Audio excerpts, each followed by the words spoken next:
This time on Rock Up Racing. With the season behind them, the team shifts focus to getting their cars back in shape. First on the list, Jade, the LMP2 Nissan race car, purchased in June from a private seller at auction, was said to have just undergone an engine rebuild and be race ready.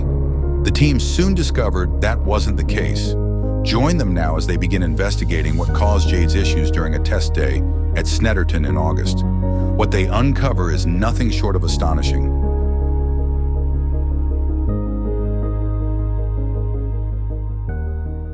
Welcome to Rock Up Racing.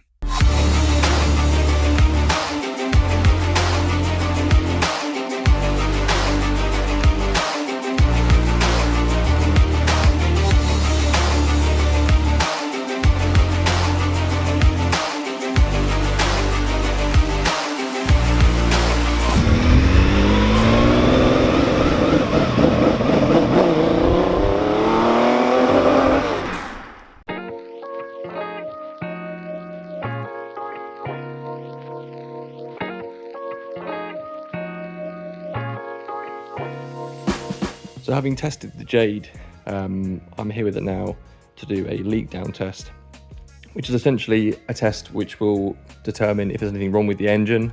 It's firing a 100 psi shot of compressed air into the cylinders. Make sure the cylinders are at top dead center.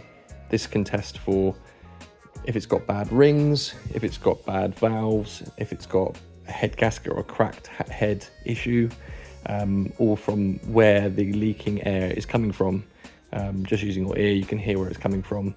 If there's an expansion tank bubbling issue, that's obviously a cracked head or a head gasket. If you can hear air coming out of the exhaust, it's usually an exhaust valve. So yeah, so far, not so good.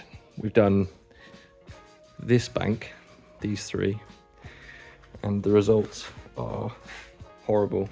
50%, 62, 72, just for some context. This is the gauge, and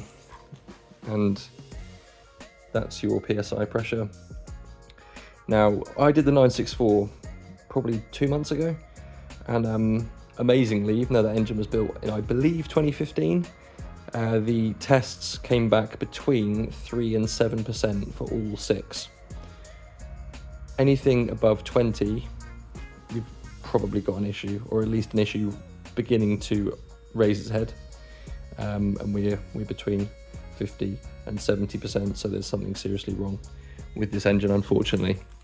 I'm going to be testing the other bank now, and I'll bring you guys along with me just to show you the process. It's super simple, and as I say, really easy way of determining if you have any issues with your engine. So you test each cylinder individually.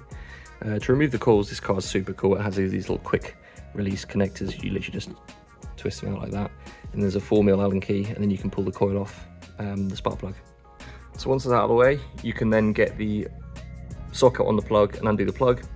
Some people like to use the coils to remove them. The access is so easy on this, it doesn't make much sense to mess around with those. You can just use a magnet, so they just go straight in, and you can pull the plugs out. Now these plugs look really quite good. They don't look that old either, which is quite nice. Now that plug's out the way, I've got a little camera in there, which is super handy. This car has massive compression, which makes it really tricky to turn the engine over. Normally you do it with a socket on the end of a ratchet, but the crank pulley, which you'd normally turn, is all in here, and it's just a nightmare to get to. So the best way of doing it is have the car on the ground with a bit of space back and front, and just rock the car. And you'll see, if I knock that, you'll see the piston start to move down. And if you can see there, there's a valve beginning to open. It's either an exhaust valve or an intake valve. You need to be on the opposite stroke of that. So essentially the piston needs to come back up now, which will shut this valve, and then back down. The other valve will open, and as it comes back up again, you'll see that valve shutting, and then you know you're at top dead center, and you can then test it without having any obvious leaks from anything that would cause that anyway. Once you know you're on the correct stroke, you see the valve shutting and the pistons coming up, you know you're going to get a good seal inside there, a good test.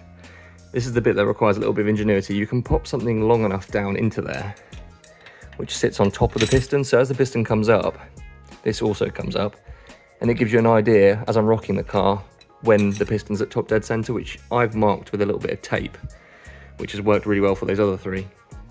I apologise if I sound knackered. It's about 300 degrees outside, and this is making me exhausted. So as I pop this here, I'm gonna try and get this on video, you'll see that stick start to come up.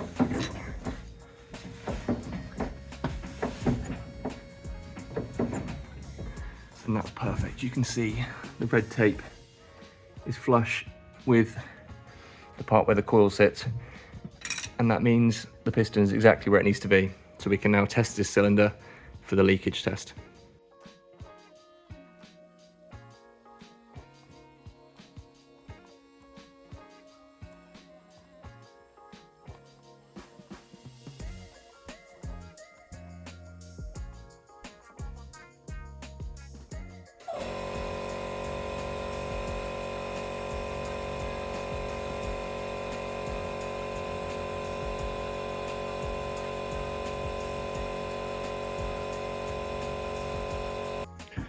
So with this bank, the plugs were much dirtier. They're